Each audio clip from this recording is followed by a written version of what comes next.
Every one of us carries something we didn't choose. A belief, a fear, a responsibility, a role, a story, or a weight. Some of it was handed to us gently. Some of it was forced on us. Some of it nobody even realized they were passing down. But it shapes us. It follows us into adulthood. This episode is about those inherited burdens and the quiet courage it takes to put down what isn't yours. Most inherited burdens don't look like burdens. They look like duty, loyalty, tradition, and identity. Just the way things are. They hide inside phrases like, in our family we always, people like us don't. You're the strong one. You're the responsible one. You're the one who holds everything together.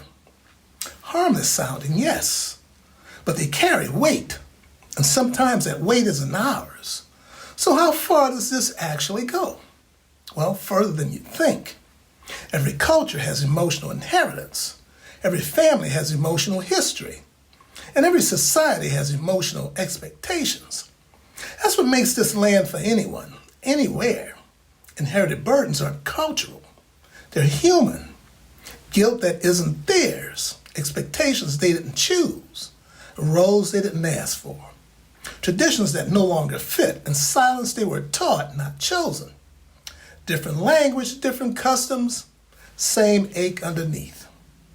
That ache gets harder to spot once it starts wearing a familiar face, your own. The most dangerous burdens are the ones that disguise themselves as identity. Hear something enough times, and it stops sounding like an assignment. It starts sounding like you. You're the fixer. You're the peacemaker. You're the strong one. You're the quiet one. You're the one who never needs help. What feels like personality is often just a no assignment. And an assignment isn't who you are.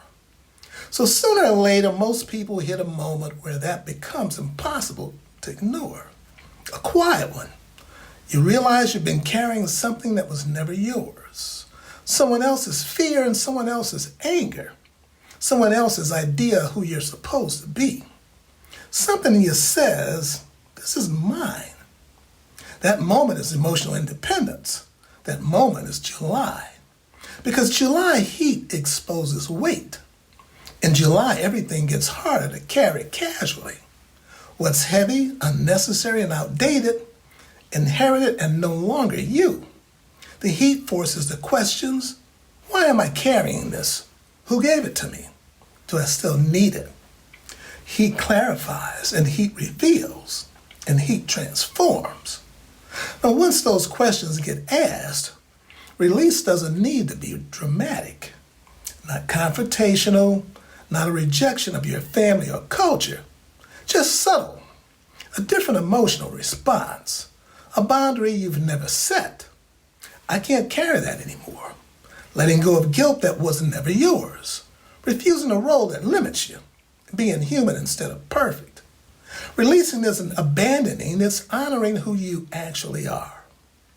That release moves through 3 layers. Number 1, recognition. Seeing the burden clearly. Number 2, permission. Letting yourself put it down. Number 3, courage. Living without it. Most people never reach the 3rd layer.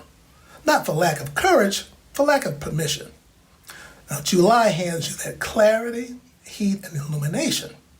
Because July is the month of release. And once you stop carrying what isn't yours, something happens. You get lighter, clearer, more yourself.